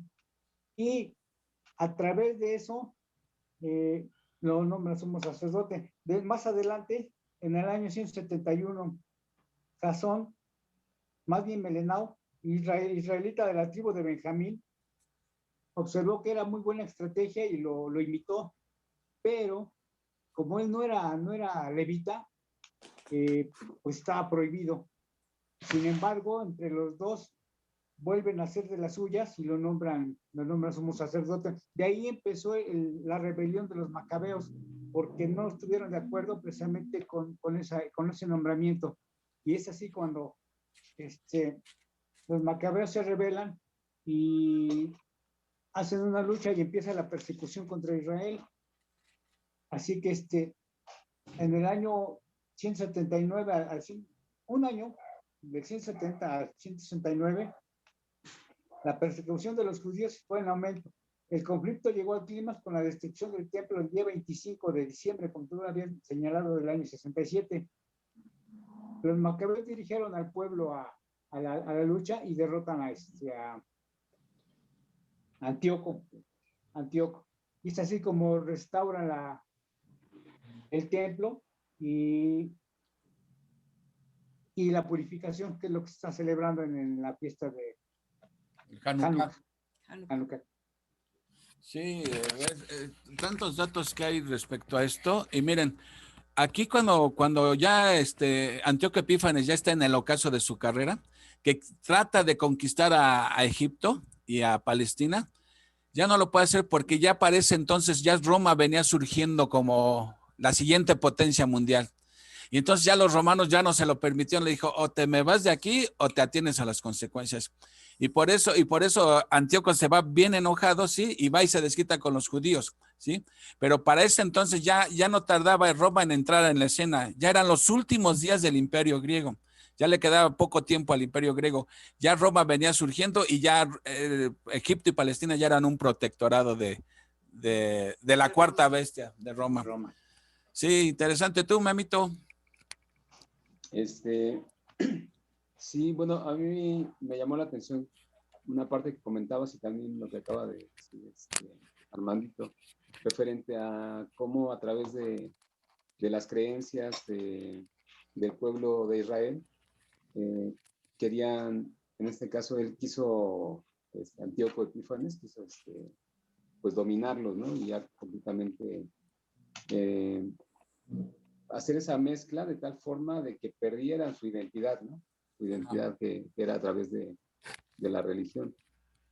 Y bueno, escuchaba en una predicación acerca de esto, de que le preguntaban a un judío, ¿no? Creo que un judío ruso o algo así, estaban en Rusia, que le preguntaban que qué pasaría si de repente volviera a haber una persecución y que quisieran exterminar a los judíos. Y pues el judío le dijo, no, pues lo que pasaría es de que celebraríamos una fiesta, porque cada vez que han querido aniquilar o acabar con el pueblo judío, ha terminado en una fiesta, ¿no? Y ponía como ejemplo en Egipto, cuando querían exterminarlos, terminó con la fiesta de la Pascua. Cuando no recuerdo cómo se llamaba, este rey que quería en el libro de Esther. Mardoqueo, digo, el de Namán. Namán, ajá. Amán, sí. Terminó en otra fiesta que se llama el Purim. La fiesta de la Purim. Es otra celebración. Y en este caso, cuando Antíoco terminó en la fiesta del Hanukkah, ¿no? Lo que comentabas, ¿no? Esa celebración que mencionan también que hubo ahí una especie de milagro, ¿no? De que no había aceite suficiente para las lámparas y que la preparación para el aceite tardaba 7 días. Y bueno, había suficiente aceite como para un día. Y decidieron encender el aceite y empezar a preparar. Y ese aceite que era para un día duró el tiempo que necesitaban para volver a tener más aceite. Y que fue de esa forma como celebraron esa fiesta del Hanukkah.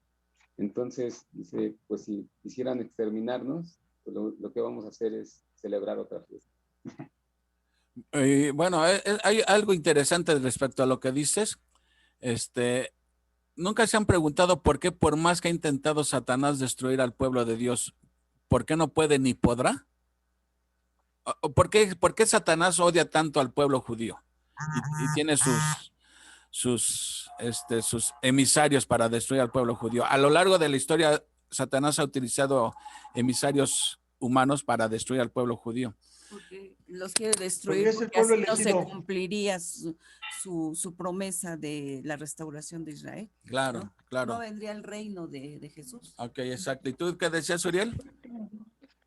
Porque es el pueblo elegido. Ajá. Ok, pero como dice Leti, miren, el ángel Gabriel le dijo a la Virgen María que iba a tener un hijo, el cual iba a reinar sobre la casa de Jacob para siempre.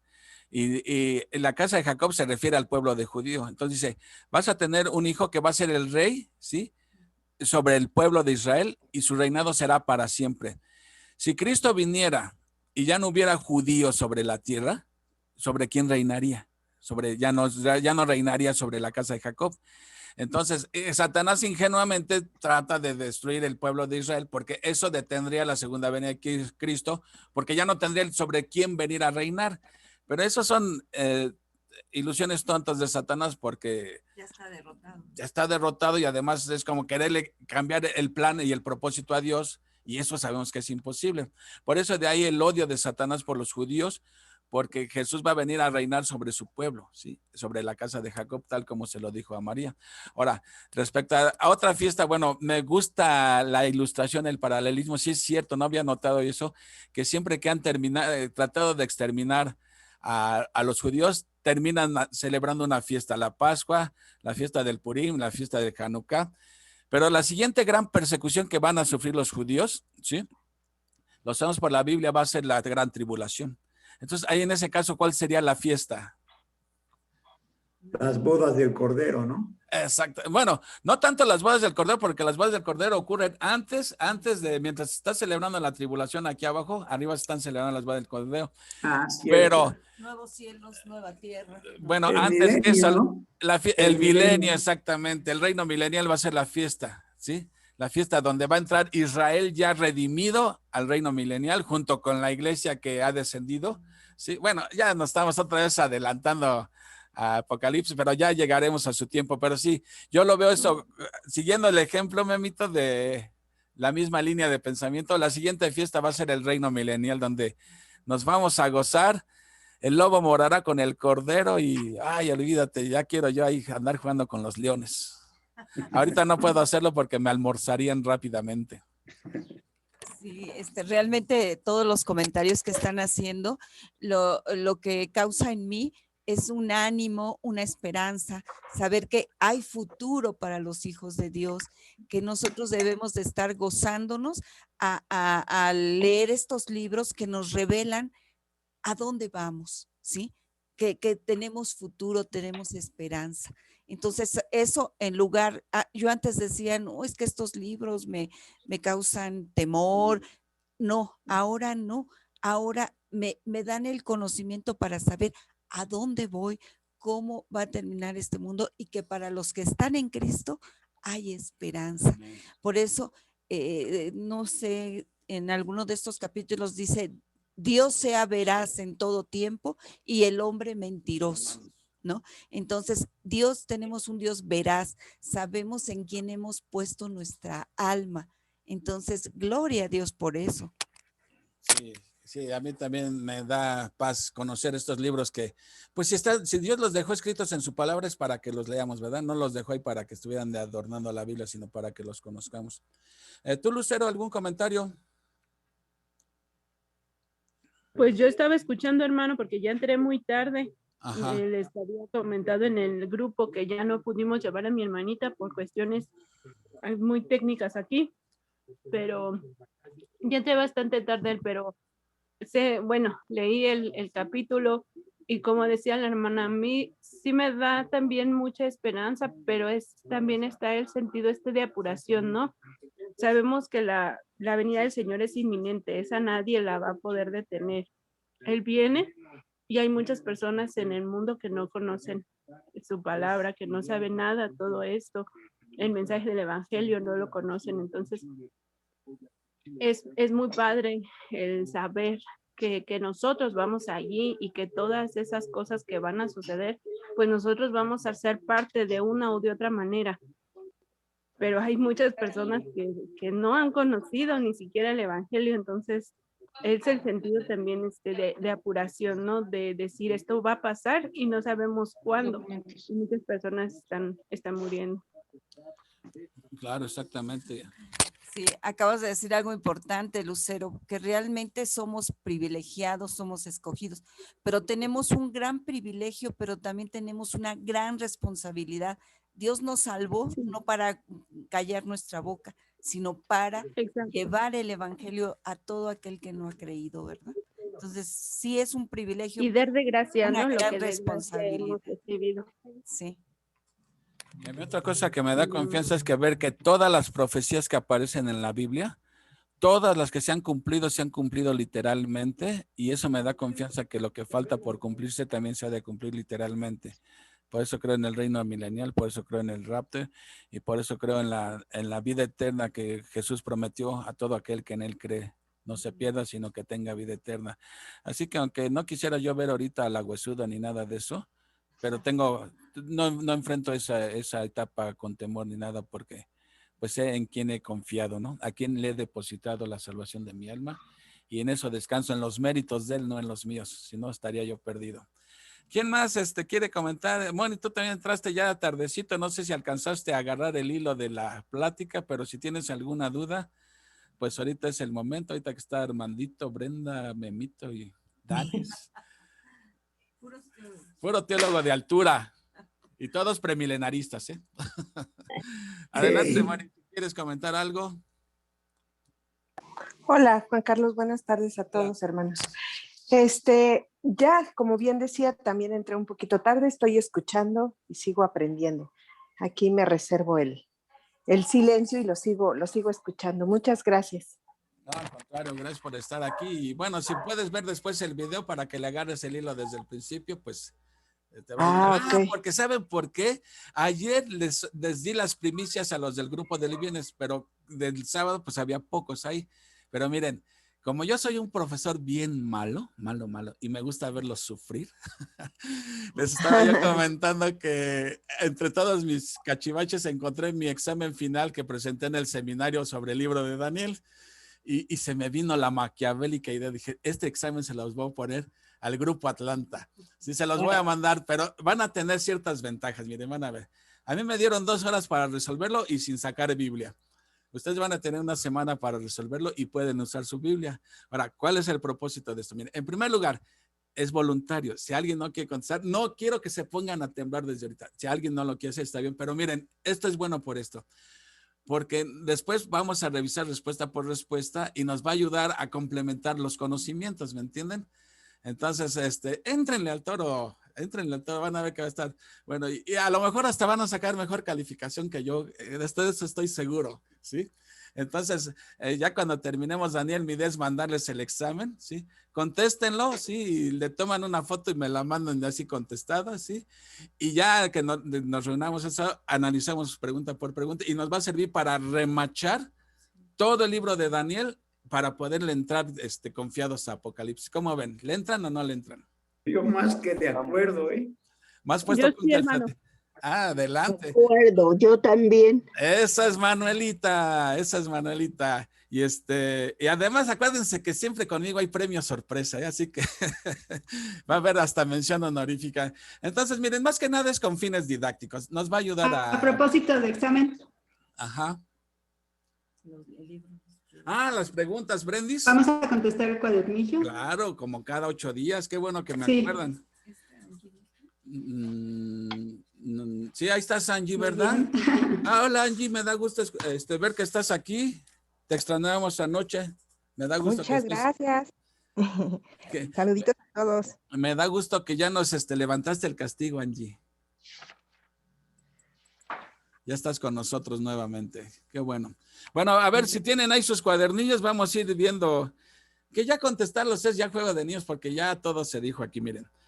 ¿Cuánto tiempo después de la primera visión, o sea, la de las 4 bestias, ocurre la visión del carnero y del macho cabrío? ¿Cuántos años después? 2 años después. 2 años, porque una fue en el primer año y, la otra, y esta es en el tercer año, o sea, 2 años después. Describe las características del carnero. A ver, características que tenía el carnero. Los cuernos, uno más grande que el otro. Los cuernos eran altos, uno era más alto que el otro, el más alto creció después y el carnero hirió con sus cuernos al poniente y al norte y al sur. Yo así le puse. Sí, no, está muy completa su respuesta. El carnero tenía 2 cuernos grandes, pero uno más grande que el otro. El grande todavía siguió creciendo y arrasaba con todo hacia el norte, al poniente y hacia el sur. Ajá. Y dijimos que ese carnero correspondía al imperio medo-persa. Bueno, las características del macho cabrío, ¿que salió una rica birria de ahí o qué característica tenía? Ay, pues el macho cabrío venía del lado poniente sobre la faz de toda la tierra. Tenía un cuerno notable entre los ojos. Vio al carnero y corrió contra él con la furia de su fuerza. Se levantó contra él y lo hirió y le quebró sus 2 cuernos. Hasta ahí le puse. O sea que en pocas palabras le dio Matarili. Sí. Sí. Muy bien, Manuel. ¿Quién derrota a quién? Bueno, pues ya lo dijo Manuelita. ¿Quién derrota a quién? El macho cabrío derrotó al carnero. Exactamente. ¿Y qué pasó después con el macho cabrío? Pues engrandeció, se creyó mucho. ¿Y tú qué Le te salieron creías? 4 cuernos. Sí, pero esa ya es la pregunta 6. O sea, después el macho cabrío siguió en grandes. Miren, esto significa que Alejandro Magno siguió conquistando cada vez más y más terrenos. Llegó incluso hasta la India a conquistar. Llegó un momento en que dicen que lloró porque ya no tenía más para dónde conquistar, ¿sí? Y era cuando estaba en el pináculo de su carrera y fue cuando la parca lo sorprendió. Y a mí me sorprende que leí, más bien escuché, que él era de tamaño pequeñito, era como un pigmeo, ¿no? Pero que realmente su estrategia era militar, era ingenioso totalmente, ¿no? Pero era pequeñito, o sea que nada tiene que ver que seas alto o fornido. Dicen que lo bueno siempre viene en frascos chiquitos, yo pues soy chiquito. No, pero acuérdense, también Napoleón Bonaparte era chaparrito. El apóstol Pablo, también el Paulo significa pequeño, también dicen que era pequeño. Armando Manzanero. Manzanero. Nelson Ned. Nelson Ned, sí. Buenísimo. Ok, bueno, ahora sí las 6, ¿qué sucede después con uno de los 4 cuernos y qué hace? Ya vimos, se engrandeció, se rompió el cuerno, se dijeron 4, ok. ¿Qué sucedió con uno de esos 4 cuernos?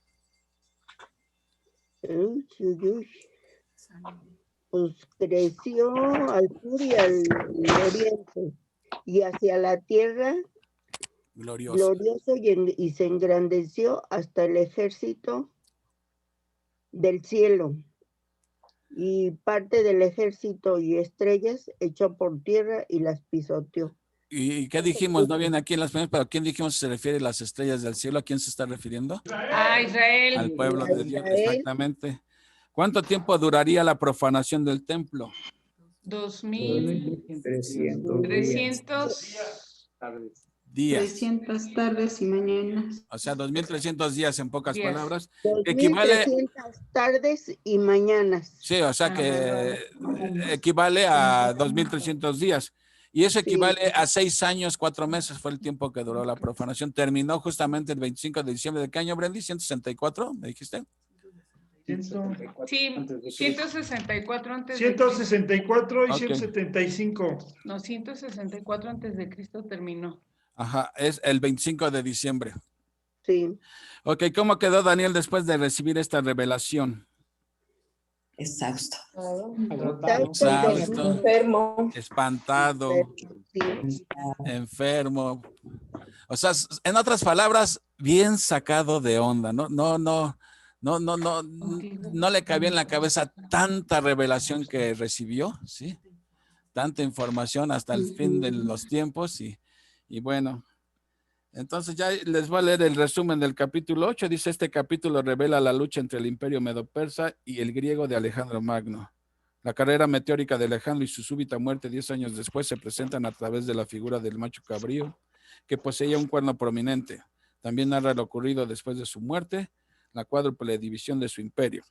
La profecía da atención particular a los reinos del norte y del sur, porque ambos se relacionan con la nación de Israel. La mayor atención se le da a Antíoco Epífanes. Sus hechos fueron un adelanto de lo que hará el anticristo. Muy bien, y fíjense, todavía en el capítulo 9 vamos a ver la profecía de las 70 semanas, la famosísima profecía de las 70 semanas, y luego el 10, el 11 y el 12 prácticamente es otra revelación, y nuevamente va a dar más detalles acerca de estos dos reinos, de los Ptolomeos y de los Selúcidas o Seleucos. Entonces, pues se está poniendo bueno, ya nos estamos aproximando al final. Repito, esto ya está nuevamente escrito en hebreo porque tiene que ver con el pueblo de Dios. ¿Quién más me falta? Angie, Xochitl. ¿Algún comentario, Xochitl?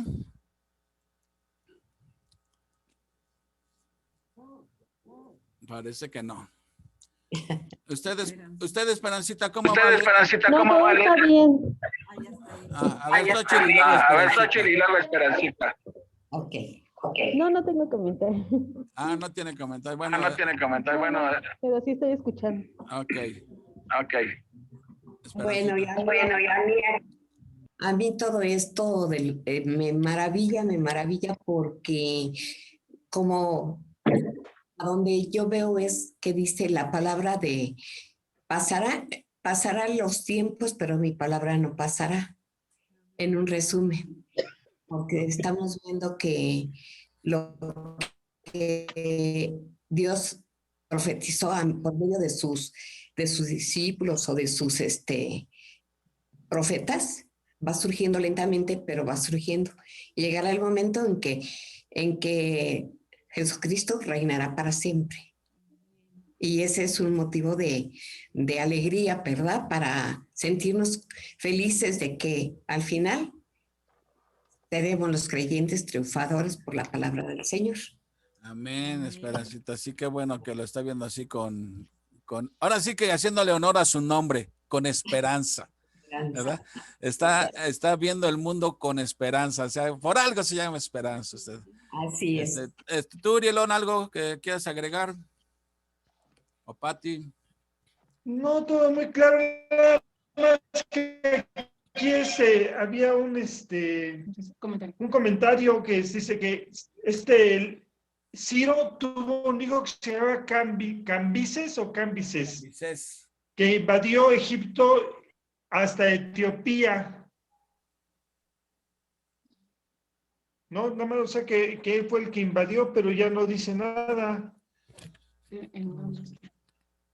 Bueno, es que miren, recuerden que los originales herederos del reino de Alejandro eran sus generales. Como duraron 200, 300 años, ellos tuvieron hijos y le iban sucediendo el trono a los hijos. Entonces, tanto Darío tuvo más descendientes, Seleuco tuvo más descendientes. Miren, finalmente, después de que se fragmenta el imperio de Alejandro, ahora el pleito era entre ellos mismos, ¿sí? Para apoderarse de los terrenos, pero principalmente entre los Seleucos, ¿sí? Y los Ptolomeos, que eran los de Egipto, y los de Siria, eran los que se peleaban. Y en medio de ellos dos estaba la manzana de discordia, que era la tierra de Israel, ¿sí? Esa tierra que todo mundo quisiera tener, pero fue dada al pueblo de Israel. ¿Sí? ¿Algo más? Si no, ya nos vamos. Bueno, entonces, si ya no hay dudas o comentarios, pues entonces nos vemos el próximo sábado. Vamos a ver la profecía. Miren, así va a estar la cosa. Si Dios no dispone otra cosa, próxima semana vemos Daniel 9, las 70 semanas, bien importante. El 10 y el 11 lo vamos a ver juntos porque el 10 está muy cortito y es prácticamente lo mismo, ¿sí? Entonces, el 10 y el 11 y la siguiente semana terminamos con el 12. Y ya la siguiente hacemos el examen y lo comentamos aquí entre nosotros, ¿sale? Como para remarcar lo aprendido, ¿no? ¿Sí? El examen va a estar facilísimo, facilísimo. ¿Sale? Además, acuérdense que debemos dar gracias a la SEP, que ya no permite reprobar a nadie, así que tengan confianza. Excelente. Nadie va a reprobar. Bueno, pues ¿Va a contar la puntualidad y la asistencia para el examen? Pues a lo mejor me sobornan ahí con unos taquitos de Esperancita. No, ya pasé con 10. No. Gracias, Juan Carlos. No, gracias a todos y cada uno de ustedes. Pues nos vemos la próxima semana. Armandito, ¿ibas a decir algo? No, yo me quedé con una duda fuera del tema, nada más es para Dani. ¿Daniel es un nombre? ¿Es Daniel Alejandro o Alejandro Daniel? ¿De qué hablas, Pati? ¿Es que no se te escuchó bien? ¿Ya me escuchan bien o no? A ver, repítelo. Sí. ¿Sí? Repite. Mi duda es para Dani. Para Dani Gamboa, si tiene otro nombre o solamente es Daniel, es fuera del tema, pero... Soy Daniel Santiago. Es Daniel. Ok, sí, es que me quedé con la duda que nos dijo Esperancita, Daniel Alejandro, y yo dije, pues... ok, bien. Fuera del tema, pero para no quedarme con la duda. Por el que preguntas tú es por uno que es amigo de Uriel, que creo que estuvo en el grupo, ¿no? O no sé si aún esté. Alex. No. No, el amigo de Uriel era Leonardo. No, es que yo creo que Pati se está confundiendo porque Esperancita dijo al principio que si no había un Alejandro, pero de quien es cumpleaños hoy es de Alejandra Domínguez, nuestra prima. Entonces a lo mejor por eso fue la confusión, Pati, no sé si te refieras a eso. Sí, a eso precisamente, porque decía Esperancita de Daniel Alejandro y yo dije, no, pues ha de ser Dani. Sí, pero no, es Alejandra. Entonces, aprovecho para ver si ahorita en la oración podemos orar por ella y mandarle felicitaciones. A mí ya me hicieron bolas con tanto Manuel y con tanto Alejandro y con tanto... ¿No será que están hablando de Manuel Alejandro? ¿El compositor? ¿El compositor? No, ese es otro. Bueno, pues entonces ahora sí ya te paso el micrófono, Uriel. No, ya hasta ahorita me enteré que te llamas Daniel Santiago, Danis. Sí, soy Daniel Santiago. Yo me llamo Juan Carlos Epímanes. No. Pues sí. El loco. Ok, ya cállame, Uriel, ya te paso el micro. No, Armandito va a participar. Sí, adelante, Armandito. Nada más para preguntar qué capítulos vemos para el viernes. ¿3 capítulos más? Sí, seguramente que sí. Sería el 15, 16 y 17 de Deuteronomio. Y el próximo sábado aquí nos vemos con Daniel 9, que es otro capítulo bien importante, el de las 70 semanas, ¿sale? Gracias. Y repito, el siguiente sería 10 y 11 y después el 12 y después examen. ¿Va? Ok, vas, Uriel.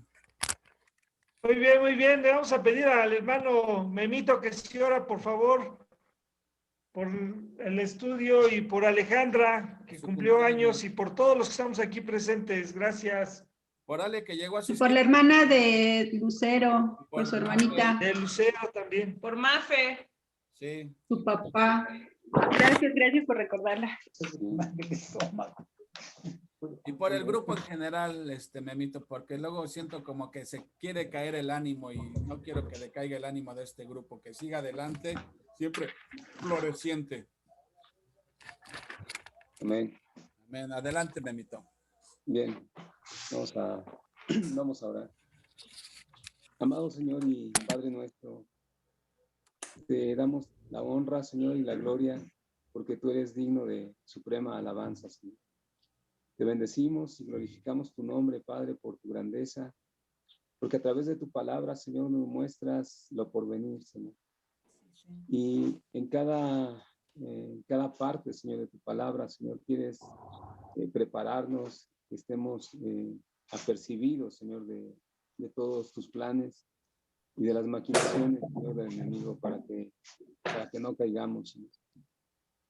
Te agradecemos, Padre, por esa palabra que ha quedado escrita acerca de la visión, Señor, que tuvo Daniel, Señor, y que nos muestra, Padre, por una parte, que el tiempo por venir, Señor, de los últimos tiempos, Señor, habrá cosas verdaderamente trágicas, tremendas, para aquellos que no están en ti, Señor. Que también, Señor, nos llena de esperanza de que todas tus profecías y que tu palabra permanece fiel, Señor, y que tiene cumplimiento. Y que en eso, Señor, podemos descansar, Padre, de que tu palabra es verdad, Señor, de que tu palabra es verdadera. Pero también, Señor, que tenemos una tarea grande, Señor, por hacer, que es compartir, Padre, de este mensaje de salvación, de esperanza, de vida eterna, Señor, que hay, Señor, en nuestro Señor Jesucristo. Que tenemos familiares, que tenemos seres queridos, amigos y tanta gente a nuestro alrededor que no conoce, Señor, de lo que está por venir. Que este episodio que pasó el pueblo de Israel en manos de Antíoco, ciertamente, Señor, es una muestra pequeña de lo que se vivirá en los últimos tiempos.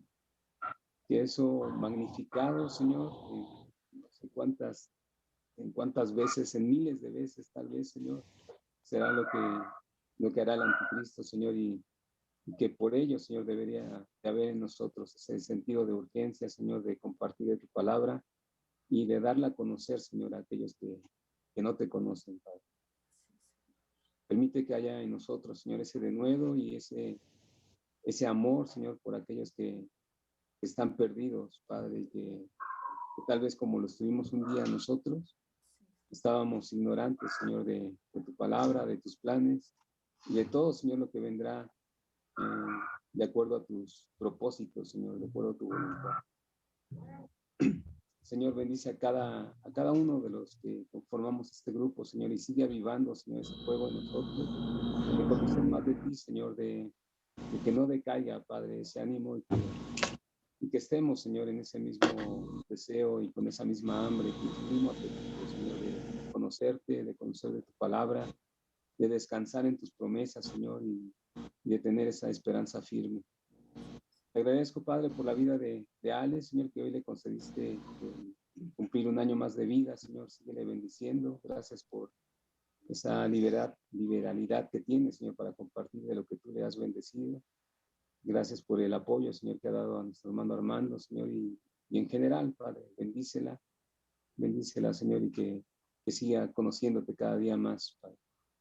Pongo en tus manos también, Señor, la vida de la hermana, de nuestra hermanita Lucero, Señor. Tú conoces, Padre, cuál es el problema que tiene, Señor. Te suplicamos que tú la bendigas, Señor, que la guardes, Padre, y que le permitas, Señor, tener el restablecimiento acerca de lo que esté pasando, Señor. Lo mismo para su papá, Señor. Ten cuidado de él, Señor, y de su familia en general, Padre. Te ponemos en tus manos, Señor, también la salud de nuestro hermano Armando, Señor, que ha estado un poco delicado de su estómago, Señor, y restáurale, Señor, su salud, que le pueda estar ya mejor, Señor, y dándote gloria y alabanza a ti, Padre. En general, Padre, ponemos en tus manos la vida de todos aquellos que están padeciendo por alguna necesidad, llámese salud, llámese falta de empleo, llámese economía, alguna situación espiritual, Padre. Suple con tu poder, Señor, y tu Espíritu Santo en cada necesidad, Padre. Quedamos en tus benditas manos, Señor, y te rogamos que tú hagas la obra en nosotros, Padre, que seamos para alabanza de tu gloria. Y como dice tu palabra, Señor, de aquel que es poderoso para guardarnos sin caída y presentaros sin mancha delante de su gloria con gran alegría. Al único y sabio Dios, nuestro Salvador, sea gloria y majestad, imperio y potencia, desde ahora y por todos los siglos. Amén. Amén. Amén. Amén. Pues, un abrazo para todos, buena semana, Dios los bendiga. Pone Dios otra cosa, nos vemos aquí. Gracias. Gracias. Saludos a todos, saludos, bendice a las niñas, saludos a todos. Saludos, Besitos, gracias. Los amo. Saludos a todos. Bye. Gracias. Bye. Saludos. Bendiciones. Saludos a todos en casa, Angie. Ya no me alcanzó. Bueno, Viri no estuvo hoy tampoco. ¿Está bien, Viri, Irene?